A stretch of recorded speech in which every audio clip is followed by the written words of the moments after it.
ಸ್ವಾಮಿ ಕಾರ್ಯ ಸ್ವಕಾರ್ಯ ಅಂತ ದೆಹಲಿಗೆ ಹೋಗಿ ಅಲ್ಲೇ ಬೀಡು ಬಿಟ್ಟಿದ್ದಾರೆ ಡಿಸಿಎಂ ಡಿಕೆ ಶಿವಕುಮಾರ್. ಇದರ ನಡುವೆ ಡಿಕೆ ಕಾಲದ ಕುರಿತು ಆಡಿರುವಂತ ಮಾರ್ಮಿಕ ಮಾತು ಹೊಸ ಸಂಚಲನ ಎಬ್ಬಿಸಿದೆ. ಮತ್ತೊಂದು ಕಡೆ ಸಚಿವ ಜಮೀರ್ ಅಹಮದ್ ಖಾನ್ ರಾಜ್ಯ ಕಾಂಗ್ರೆಸ್ ಉಸ್ತುವಾರಿ ರಣದೀಪ್ ಸುರ್ಜೇವಾಲಾ ಅವರನ್ನ ಭೇಟಿಯಾಗಿ ಗಂಟೆಗಟ್ಟಲೆ ಅವರು ಕೂಡ ಅಲ್ಲಿ ಚರ್ಚೆ ಮಾಡಿರೋದು ಬಹಳ ಕುತೂಹಲ ಮೂಡಿಸ್ತಾ ಇದೆ.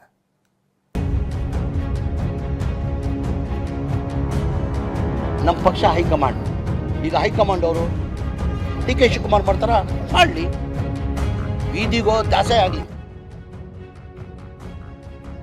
ಎಲ್ಲದಕ್ಕೂ ಕಾಲವೇ ಉತ್ತರ ಹೇಳುತ್ತೆ.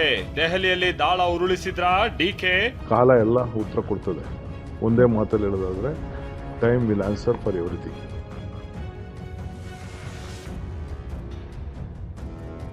ದೆಹಲಿಗೆ ಬರೋದೇ ರಾಜಕಾರಣ ಮಾಡೋದಕ್ಕೆ. ಏನಿ ಡಿಕೆ ಮಾತಿನ ಮರ್ಮ? ನಮ್ಗೆ ರಾಜಕೀಯಕ್ಕೋಸ್ಕರ ನಾವಿಲ್ಲಿ ಬರೋದು. ರಾಜ್ಯ ಕಾಂಗ್ರೆಸ್ನ ಪಟ್ಟದ ಆಟಕ್ಕೆ ಡಿಸಿಎಂ ಡಿಕೆ ಇವತ್ತು ದೆಹಲಿಯಲ್ಲೇ ಮತ್ತೊಂದು ತಿರುವನ್ನ ಕೊಟ್ಟಿದ್ದಾರೆ. ದಾವೋಸ್ಗೆ ಹೋಗಬೇಕಿದ್ದ ಡಿಕೆ ಆ ಪ್ರವಾಸವನ್ನ ರದ್ದು ಮಾಡಿ ದೆಹಲಿಯಲ್ಲೇ ಬೀಡು ಬಿಟ್ಟಿದ್ದಾರೆ. ನಿನ್ನೆ ಬೀದರ್ಗೆ ಬಂದು ಭೀಮಣ್ಣ ಖಂಡ್ರೆ ಅಂತ್ಯಕ್ರಿಯೆಯನ್ನ ಮುಗಿಸಿ ಮತ್ತೆ ದೆಹಲಿಗೆ ತೆರಳಿದ್ದಾರೆ. ಡಿಕೆ ಅವರ ಈ ನಡೆ ಸಾಕಷ್ಟು ಕುತೂಹಲ ಮೂಡುವಂತೆ ಮಾಡಿದೆ.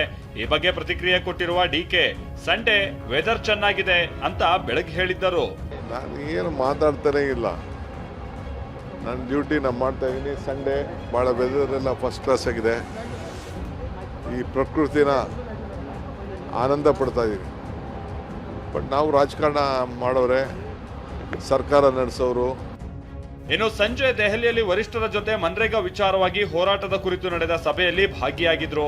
ಬಳಿಕ ಮಾತನಾಡಿದ ಡಿಕೆ, ನಾಯಕತ್ವ ಚರ್ಚೆ ಕುರಿತು ಗುಟ್ಟು ಬಿಟ್ಟು ಕೊಡದೆ ಹೋದ್ರು. ದೆಹಲಿಗೆ ಬರೋದೇ ರಾಜಕಾರಣ ಮಾಡೋದಕ್ಕೆ ಅಂದ್ರು.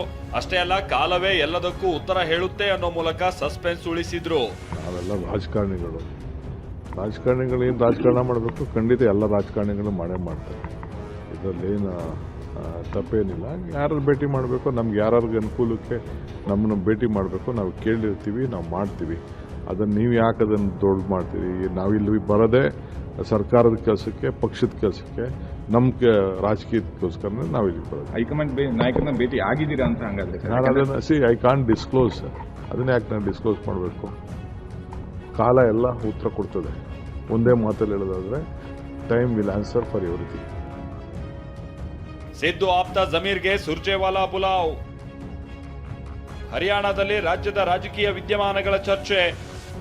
ಇದೆಲ್ಲದರ ನಡುವೆ ಮತ್ತೊಂದು ಬೆಳವಣಿಗೆ ನಡೆದಿದೆ. ಇಷ್ಟು ದಿನ ರಾಜ್ಯ ರಾಜಕೀಯದಲ್ಲಿ ಮಧ್ಯಪ್ರವೇಶ ಮಾಡದೆ ಸುಮ್ಮನಿದ್ದ ರಾಜ್ಯ ಕೈ ಉಸ್ತುವಾರಿ ಸುರ್ಜೇವಾಲಾ ದಿಢೀರ್ ಎಂಟ್ರಿ ಆಗಿದ್ದಾರೆ. ಸಿದ್ದರಾಮಯ್ಯ ಆಪ್ತ ಜಮೀರ್ ಅಹಮದ್ ಖಾನ್ಗೆ ನಿನ್ನೆ ಸುರ್ಜೇವಾಲಾ ಅರ್ಜೆಂಟ್ ಆಗಿ ಬುಲಾವ್ ನೀಡಿದ್ದರು. ಸುರ್ಜೇವಾಲಾ ಕರೆದ ವೇಳೆ ಜಮೀರ್ ಹುಬ್ಬಳ್ಳಿಯಲ್ಲಿದ್ರು. ಅಲ್ಲಿಂದಲೇ ಶನಿವಾರ ಸಂಜೆ ದೆಹಲಿಗೆ ತೆರಳಿದ್ರು. ಇವತ್ತು ಬೆಳಗ್ಗೆ ದೆಹಲಿಯಿಂದ ಹರಿಯಾಣದ ಕೈತಾಲ್ನಲ್ಲಿ ಸುರ್ಜೇವಾಲಾ ಅವರನ್ನ ಭೇಟಿಯಾಗಿದ್ದಾರೆ. 1 ಗಂಟೆಗೂ ಹೆಚ್ಚು ಕಾಲ ಚರ್ಚೆ ನಡೆಸಿದ್ದಾರೆ. ಇದೇ ವೇಳೆ ರಾಜ್ಯದ ರಾಜಕೀಯ ವಿದ್ಯಮಾನಗಳ ಬಗ್ಗೆಯೂ ಪ್ರಮುಖವಾಗಿ ಪ್ರಸ್ತಾಪ ಆಗಿದೆ ಎನ್ನಲಾಗಿದೆ. ಜಮೀರ್ ಸುರ್ಜೇವಾಲಾ ಭೇಟಿ ಬಳಿಕ ಮತ್ತೆ ದೆಹಲಿಗೆ ಬಂದು ಹುಬ್ಬಳ್ಳಿಗೆ ವಾಪಸ್ ಆಗಿದ್ದಾರೆ. ಈ ದಿಢೀರ್ ಭೇಟಿ ಇಬ್ಬರ ನಡುವೆ ಏನೆಲ್ಲ ಚರ್ಚೆ ಆಗಿದೆ ಅನ್ನೋ ಕುತೂಹಲ ಮೂಡಿಸಿದೆ.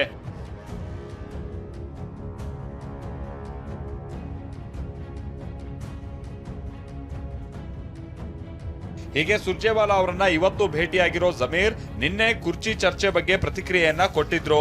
ಹೈಕಮಾಂಡ್ ಹೇಳಿದ್ರೆ ಬೀದಿ ದಾಸಯ್ಯ ಬೇಕಿದ್ರೆ ಸಿಎಂ ಆಗ್ಲಿ ಅಂತ ಕಡ್ಡಿ ಮುರ್ದಂಗ್ ಹೇಳಿದ್ರು. ಈ ಮಾತು ವಿಪಕ್ಷ ನಾಯಕ ಅಶೋಕ್ಗೆ ಅಸ್ತ್ರವಾಗಿ ಸಿಕ್ಕಿದೆ. ಅಷ್ಟು ಕೀಳು ಮಟ್ಟಕ್ಕೆ ಮುಖ್ಯಮಂತ್ರಿ ಚೇರ್ನ ತೆಗೆದುಕೊಂಡು ಹೋಗ್ತಿದ್ದೀರಲ್ಲ ಅಂತ ಗುಡುಗಿದ್ದಾರೆ. ಇಲ್ಲ, ನಾನು ಹೇಳ್ತಿಲ್ಲ, ನಮ್ಮ ಪಕ್ಷ ಹೈಕಮಾಂಡ್, ಈಗ ಹೈಕಮಾಂಡ್ ಅವರು ಡಿ ಕೆ ಶಿವಕುಮಾರ್ ಮಾಡ್ತಾರ ಮಾಡಲಿ, ಡಿ ಕೆ ಶಿವಕುಮಾರ್ ಆಗ್ತಾರ ಆಗಲಿ, ಯಾರು ಬೇಕು ಬೀದಿಗೋ ದಾಸೆ ಆಗಲಿ, ಹೈಕಮಾಂಡ್ ನಾವು ಒಪ್ಕೊಡ್ತೀವಿ. ಯಾವ ಸ್ಥಿತಿಗೆ ತಂದ್ಬಿಟ್ರಿ ನಮ್ಮನ್ನ?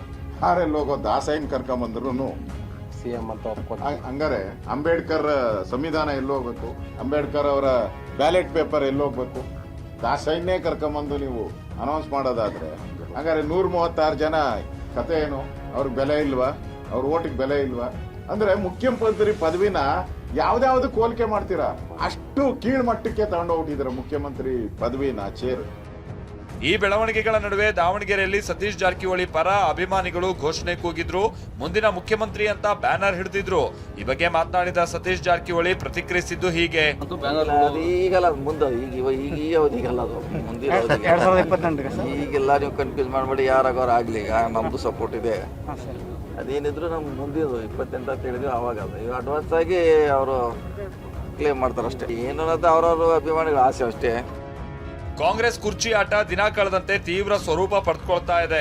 ನಾಯಕರ ಹೇಳಿಕೆ ಮತ್ತು ನಡೆ ಕ್ರಾಂತಿ ಕಿಡಿ ಹೊತ್ತಿದ್ಯಾ ಎಂಬ ಪ್ರಶ್ನೆ ಸೃಷ್ಟಿಸಿದ್ದಂತೂ ಸುಳ್ಳಲ್ಲ. ದೆಹಲಿಯಿಂದ ಮಹೇಶ್, ದಾವಣಗೆರೆಯಿಂದ ಬಸವರಾಜ್ ಜೊತೆ ಪ್ರಮೋದ್, ಟಿವಿ9 ಬೆಂಗಳೂರು.